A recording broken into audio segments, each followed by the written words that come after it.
I've tested my controller for some years now and also lent it to several of my close friends nearby. There were several bug fixes in the beginning and there are still some shortcomings that my friends wish I would change.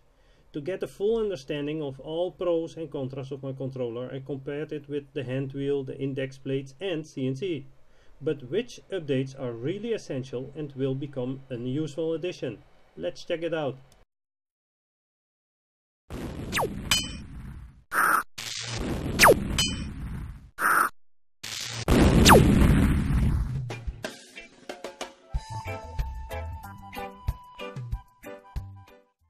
I made a list of advantages in green and disadvantages in red, and in gray the different categories. The first one is mounting. It is easy to fit anywhere. It is smaller than a pack of cigarettes, but I recommend don't smoke it. So the mounting placement is done with internal bottom magnets, and this being a whiteboard, you can fix it like this on the whiteboard and it sticks. The magnets itself are also for the heat controller dissipation through the bottom where the machine becomes the heat sink. The second category is protection. It has an internal reverse voltage protection because most power supplies have an internal switch which you can rotate to reverse the voltage for the power tips, like these. But also these power tips can be put inside this holder in this way or the other way, switching the voltage polarity on the tip. So at the end you don't know for sure what polarity is on the outside and what polarity is on the inside. So therefore when you put it in here, it doesn't blow up your device. The next thing is the overcurrent protection. It has a built-in overcurrent protection. Therefore, when a stepper or whatever is broken or there's short circuit inside, it will shut down and don't break your adapter. The third is over temperature protection. When the device is getting too hot because it is not mounted on a machine for heat dissipation.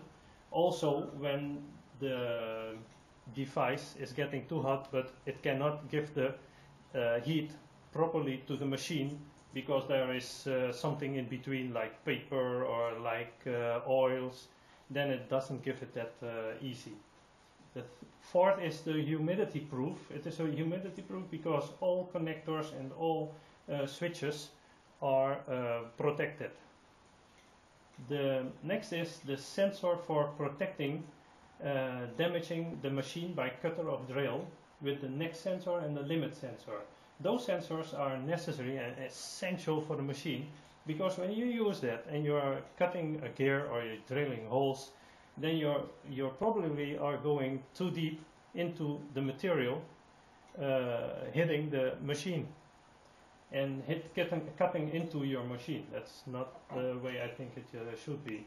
So therefore the limit switch sensor, it will beep and it will flash the display when you are going too deep.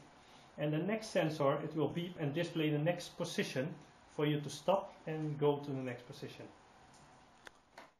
The next category is installation. The device works with any universal stabilized power supply of 12 volt different current at minimum of 3 amperes. There are also micro stepping switches for direct drive rotary table types. When you want to reverse the stepper direction, you can do that simply by turning the stepper plug before you put it into the header. You can set up the firmware presettings on startup of the device. The category is faster. The controller is faster in every aspect I have encountered. So the first one is no time consuming calculations, like you want 55 position P over 360 degrees, resulting in 6, 5, 4, 5, 4, etc. And you have to enter that in a DRO. It's time consuming. The next is switch rapidly between work patterns with the modes. So we have different modes. We have a rotate, done with R, a go-to, we have a full, we have an angle, and we have the slot mode, where the rotate is just that you can rotate from one point to another without giving in degrees, this being positive degrees, this being negative degrees. The go-to is that you want to go to an exact position. So from here, 34 degrees. The full is over 360 degrees. You want so many positions over 360 degrees. The angle is like you want to have holes here, here, and here, and all these angles being the same, equal. Then you have to give in the angle with 3 positions over 120 degrees, and it will make it exact. The slot mode is the mode to do milling and turning at the same time. So we start milling over here and going over this way we create such a slot. And that's not possible in the rotate feature, because with the rotate feature it is going as fast as the table can go. But with the slot mode you have to enter a feed rate, like 1200, being the time between stepper pulses. You can plan your work quick with a sketch based on mode driven method with parameters, with these modes, like I have done it in a previous video I made. We have a time-saving auto-rotate function for automatic turning with the next sensor to the next angle with patterns, and that is meant for the angle mode and for the full mode, and switched on at the start of the program. It will automatically jump to the next hole, the next position, or the next cut after you hit the next sensor. The rotary head controller turns smoothly at any angle compared to index plates when using the inner index holes with a smaller radius for the spring-loaded handle to rotate and lock. So when you have the index plates like that with all the holes, you also have holes around here,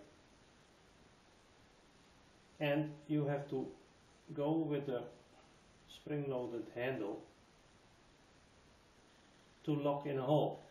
And at this point it's not a problem, but when you shove it over here to lock in those pins, it is hard to rotate to the next position, and therefore it jams.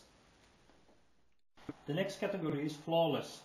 With me, I discovered that working with a rotary table and a hand wheel indexing plate, it's a little bit dull for me. So it results in lower concentration and errors. So that's negative. The next is a hand wheel and the index plates are often rotated several times with an optional part of a turn before arriving at the next position degree. And that can cause human errors. So when you have your handle and you rotate, it is not one time you have to rotate, but you have to rotate about sometimes 7 times, and even then sometimes a half, so resulting in 7.5. I'm only human, so when forgetting 1 it is 6.5, and forgetting the half it's only 7, and therefore making gear you will end up over here instead of where you started, so the gear isn't the right gear. Milling slots with the rotary head controller, it ensures a continuous feed rate for the tool, and therefore a longer lifespan for the cutter, prevents breaking when you are going too fast, and of course the force on the bearing, it's not that good. So overall a better situation with the controller.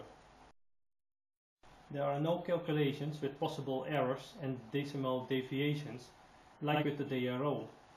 And that's like I did previously. You have 360 degrees with 55 tooth positions, resulting in a 6.54554. And in the DRO you can enter most likely 3 decimals. So therefore this part is left out. Using this controller, there was a saving in material because there were simply no more mistakes for doing the job again with a new piece of material. The next category is simplicity. This easy to use mode-driven rotary table controller versus the complicated non-supported degrees for rotary table in CNC program. Because of its simplicity, I surprisingly use the rotary head controller more often to do even more complicated work. Are the costs. I've discovered that with this rotary head controller I've saved a lot of money. That's just because there were no more errors made in the work for doing the job again with a new piece of material. I was faster from design to work piece result, and I now do different kind of works on the rotary table with this rotary head controller that I normally did on other machines combined. Next video I will discuss the shortcomings of the rotary head controller. See you next time.